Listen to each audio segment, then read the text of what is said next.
Assalamualaikum warahmatullahi wabarakatuh. Alhamdulillah wassalatu wassalamu ala rasulillah. Saudaraku yang dirahmati Allah subhanahu wa ta'ala, kita lanjutkan pembahasan kita pada kitab Riyadhus Shalihin yang insyaallah pada kesempatan ini kita akan membahas hadis yang ke-211. Wa an Aisyah radhiyallahu anha anna Rasulullah sallallahu alaihi wasallam qala man zalama qida shibrin minal ardi tuwiqahu min sab'i ardina, muttafaqun alaih. Dari Aisyah radhiyallahu anha bahwa Rasulullah sallallahu alaihi wasallam bersabda, barang siapa yang berbuat zalim dengan mengambil sejengkal tanah milik orang lain, maka akan dikalungkan padanya 7 lapis bumi. Na'udzubillah ya. Nah, saudaraku yang dirahmati Allah subhanahu wa ta'ala, hadis ini mencakup satu macam dari berbagai macam kezoliman. Ya, kezoliman yaitu kezoliman dalam perkara pertanahan. Karena dalam perkara ini ya termasuk kezoliman yang paling besar yang dilakukan oleh sebagian manusia. Lebih-lebih orang yang berprofesi sebagai pengukur tanah begitu ya. Nah, jadi hati-hati jangan sampai kita atau Anda yang berprofesi sebagai orang yang mengukur tanah, lalu kemudian tanah tersebut dilebihkan begitu. Nah, ini termasuk orang yang mendapatkan laknat. Sebab Nabi Shallallahu Alaihi Wasallam bersabda dalam riwayat yang lain ya, dalam riwayat Muslim beliau bersabda, dilaknat bagi orang yang merubah ukuran tanah.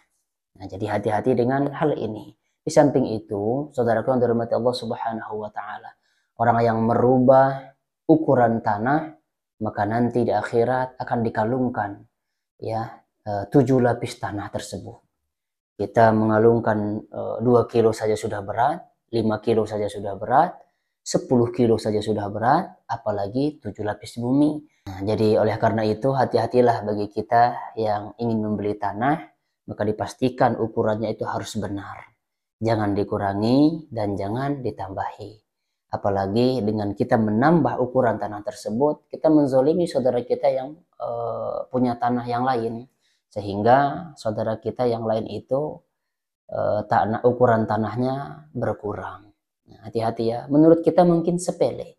Bahkan walaupun sejengkal tanah itu kita lebihkan ukurannya, maka ini sebuah kezaliman yang besar. Jadi hati-hatilah. Jangan sampai nanti di akhirat kita dikalungkan dengan kalung ya yang seberat 7 lapis bumi. Hati-hati ya dengan yang demikian. Oleh karena itu, saudaraku yang dirahmati Allah Subhanahu wa taala, apabila ada seseorang yang ingin menambahkan atau merubah ukuran tanah, maka dengarkan hadis ini. Nanti di akhirat, orang yang melebihkan ukuran tanah tersebut akan ditimpakan baginya sebanyak 7 lapis bumi. Berat azabnya. Saudaraku yang dirahmati Allah Subhanahu wa taala. Oleh karena itu, hati-hatilah kita kalau kita mau mengukur tanah ya. Kalau kita punya tanah, lalu kemudian ukurannya sudah pas yang tadinya, dan kemudian ketika kita membangun rumah tersebut, ternyata kita lebihkan.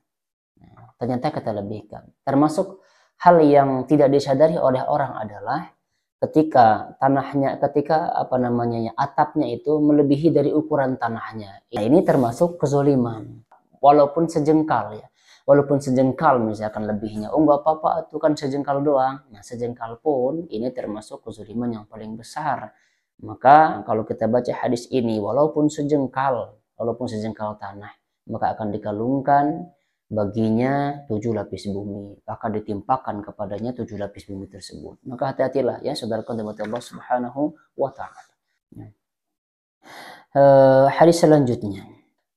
وعن أبي هريرة رضي الله عنه عن النبي صلى الله عليه وسلم قال من كانت عنده مظلمة لأخيه من عرضه أو من شيء فليتحلله منه اليوم قبل أن لا يكون دينار ولا درهم إن كان له عمل صالح أخذ منه بقدر مظلمته وإن لم يكن له حسنات أخذ من سيئات صاحبه فحمل عليه.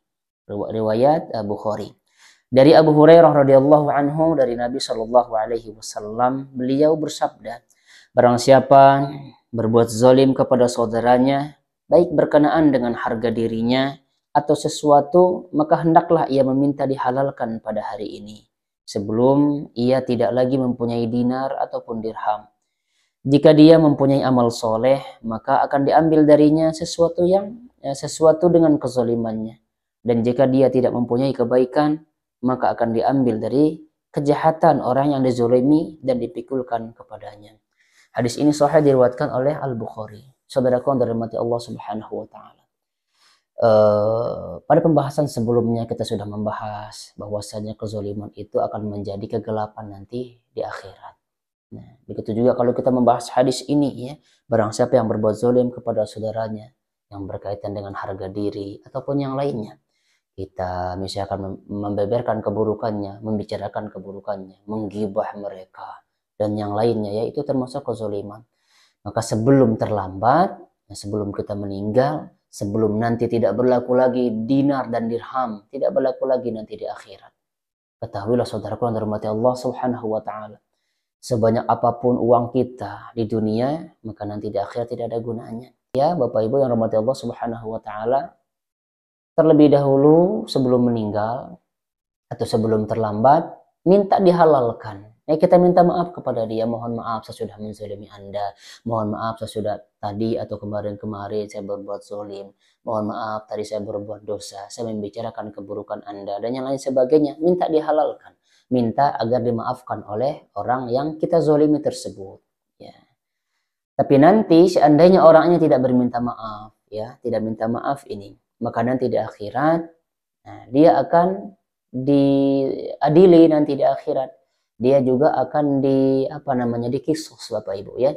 Dia akan dikisos, orang yang zolim ini ya akan dikisos terhadap orang yang dizoliminya.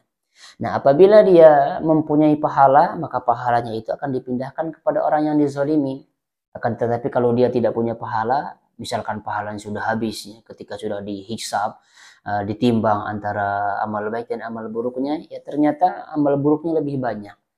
Nah, jadi sebagai gantinya keburukan orang yang dizoliminya ini akan berpindah kepada dirinya sendiri, kepada orang yang menzolimi ini. Maka hati-hatilah saudara-saudara dirahmati Allah Subhanahu wa taala. Sering saya katakan bahayanya kezaliman terhadap saudara-saudara kita. Oleh karena itu sebelum terlambat kita minta dihalalkan ya kezaliman yang telah kita lakukan, kita minta maaf kepada mereka.